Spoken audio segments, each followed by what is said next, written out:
Have you ever wondered which volcanoes are the most dangerous in the world? It's a question that pits the raw, untamable power of our planet against the fragility of human civilization. These are not just mountains, they are geological time bombs, sleeping giants whose awakening can reshape landscapes and rewrite history in a matter of hours.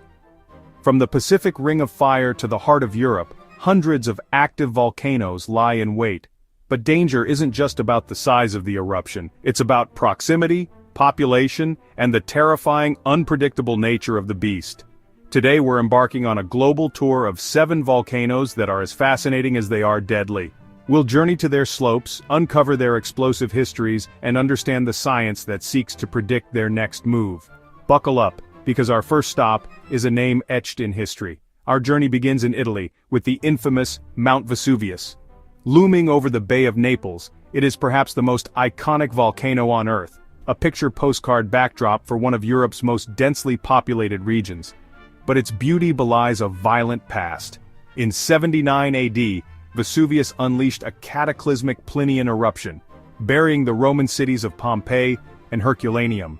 A column of gas, ash, and rock was ejected miles into the stratosphere, before collapsing into a series of pyroclastic surges, superheated avalanches of death that moved at hurricane speeds, instantly incinerating everything in their path. The tragedy of Pompeii is a stark warning, yet today the danger is exponentially greater. Over 3 million people live in the immediate vicinity of Vesuvius, with more than 600,000 residing in the red zone, the area of greatest risk. An eruption on the scale of 79 AD would be an unprecedented humanitarian disaster. That's why the Vesuvius Observatory, the oldest volcanological observatory in the world, monitors the mountain's every tremor and breath. They know another major eruption is inevitable. For the millions living in its shadow, it's not a question of if, but when. From Europe we travel to the heart of the Ring of Fire to Indonesia's island of Java, home to our second volcano, Mount Merapi. Its name translates ominously to Mountain of Fire, a fitting title for one of the most active and dangerous volcanoes in the world. Unlike Vesuvius, which slumbers for centuries, Merapi is in a near-constant state of eruption, a relentless threat to the communities crowded on its fertile slopes. Merapi's signature weapon is the pyroclastic flow, known locally as Wedhus Gembel, or shaggy goat. These are not slow-moving lava flows, they are blistering, fast-moving clouds of gas and volcanic debris, reaching temperatures of over 1,000 degrees Celsius, and racing down the mountainside at over 100 kilometers per hour. They are utterly unsurvivable. The 2010 eruption was a devastating reminder of its power. It triggered the largest evacuations in the volcano's history, displacing 350,000 people and claiming over 350 lives.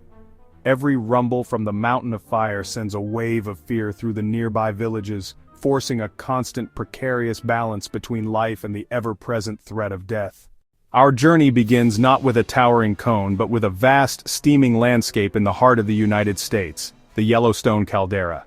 This isn't a volcano, formed by the collapse of land following a cataclysmic eruption. The caldera measures a staggering 72 kilometers across. Beneath this seemingly peaceful national park lies a colossal magma chamber, the engine for some of the largest volcanic events in Earth's history. Its last super eruption 640,000 years ago was 1,000 times more powerful than the 1980 Mount St. Helens event. Next, we travel to Italy, to the shadow of a name synonymous with disaster, Mount Vesuvius. In 79 AD, its catastrophic eruption buried the Roman cities of Pompeii and Herculaneum in ash and pyroclastic flows, freezing a moment of terror in time. But Vesuvius is not a relic of history. Today more than 3 million people live in its immediate vicinity, making the Bay of Naples one of the most dangerous volcanic regions on Earth.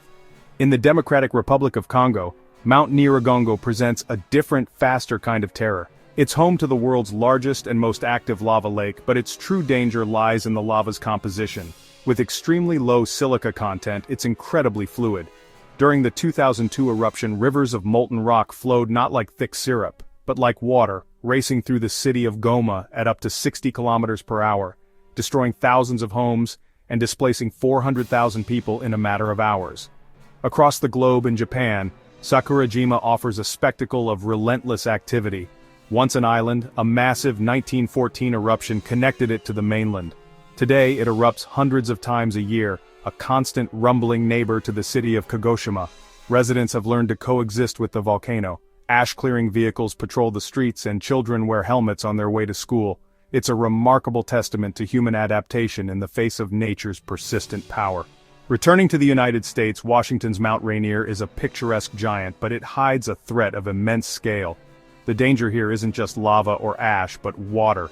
Rainier is covered in more glacial ice than all other Cascade volcanoes combined.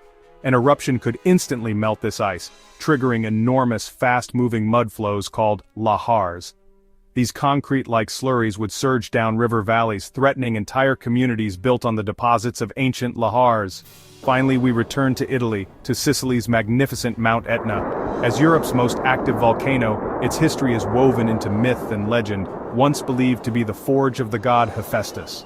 Etna's eruptions are a frequent spectacle, lighting up the night sky. While its summit eruptions are common, the real danger comes from flank eruptions that can open up at lower altitudes, closer to towns. Despite the risk of lava flows and ash clouds that regularly shut down Catania's airport, the volcano's fertile slopes have been farmed for centuries. Our journey ends at one of North America's most active volcanoes, Popocatépetl, Mexico. Its name means smoking mountain, a title it lives up to with near-constant emissions of ash and gas. Known as El Popo, it is intensely monitored and for good reason. Over 25 million people, including the residents of Mexico City, live in its potential path of destruction.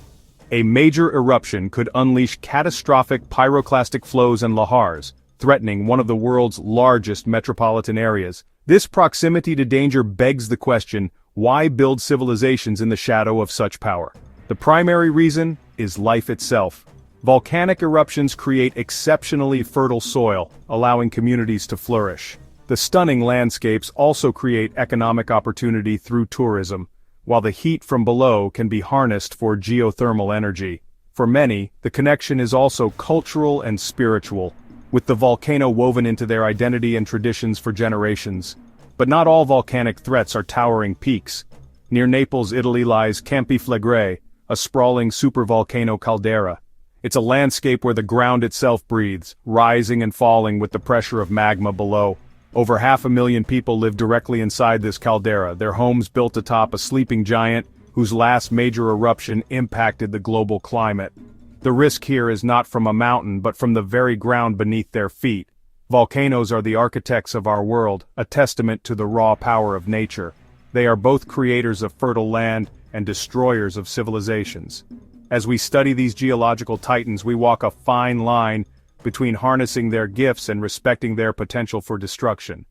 Which of these volcanoes surprised you the most? Tell us in the comments and subscribe for more deep dives into our dynamic planet.